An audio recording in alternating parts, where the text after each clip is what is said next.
My girlfriend gets upset every time I go to see my daughter. It's not something I'm proud to admit, and not something I ever expected would become a problem in my relationship. But it has been happening for months now, slowly, quietly, the way real life issues rarely arrive with dramatic music or sudden explosions. Instead, they settle into the small spaces between words, into pauses, into the moments you don't pay attention to until it's too late. My daughter, Sophie, is 6 years old, small, energetic, endlessly curious. She has this way of running toward me with her oversized backpack bouncing behind her, hair flying in every direction, eyes shining like she's been waiting all week just for this moment. And I guess she has. The world feels lighter when she grabs my hand, when she tells me about the new girl in her class or how she drew a picture of us at school. She hands me these drawings like they're treasures, folded carefully, corners bent from her excitement.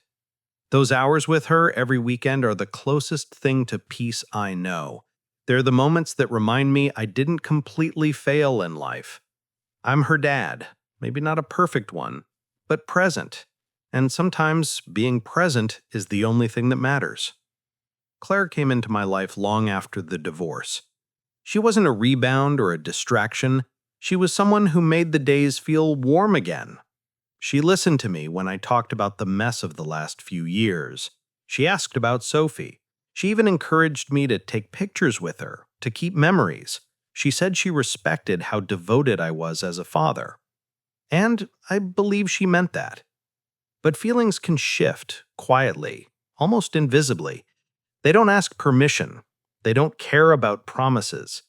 You can say you're okay with something, truly believe it, and then learn months later that it hurts more than you ever expected. For Claire, the hurt started small. A sigh when I mentioned the weekend, a slight dimming in her eyes when I said I needed to leave early to pick Sophie up. Then shorter messages while I was gone. Then those questions, the ones that aren't really questions at all. You're going again? Did you already make plans with her? So I guess this weekend is another one of those weekends. Nothing cruel, nothing dramatic, just quiet disappointment. Last Sunday after dropping Sophie off, I came home to a dim apartment. The lavender candles' clear loves were burning in the corners of the living room. The TV was on, but the sound was low, and she wasn't watching it either, just sitting there, curled up under a blanket like she was trying to make herself smaller. She looked up when I walked in, and she didn't look angry. Anger would have been easier. She looked tired, hurt, like she'd been carrying something alone for too long. She said, "I feel like there's no place for me in your life. Every weekend, you disappear. You come back exhausted. And I know she's your daughter. I know she comes first. But sometimes I feel like I'm standing outside a window, watching you live a life I just don't belong to." There are moments in life when there's nothing you can say.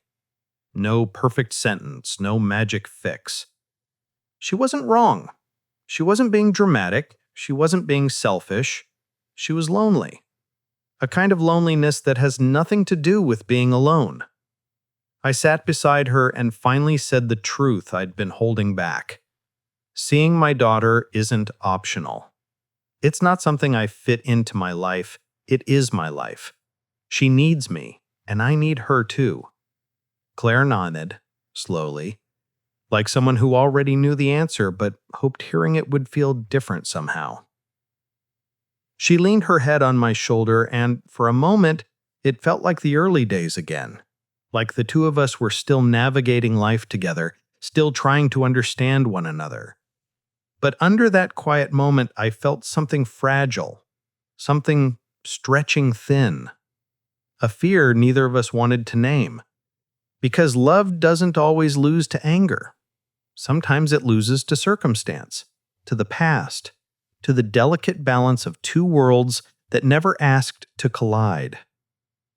There is no villain in our story. No betrayal, no dramatic explosion where everything falls apart. Just three people trying to fit into a puzzle that wasn't designed for perfect edges. Sophie, who doesn't understand the complicated adult world behind her smiles. Claire, who wants to build a future that doesn't erase the past. And me, a father trying to hold on to the two people he loves without breaking the fragile space between them. I don't know how this story ends. I don't think anyone does, really. But I know this.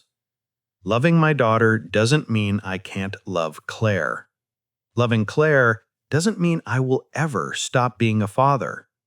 But hearts don't divide evenly.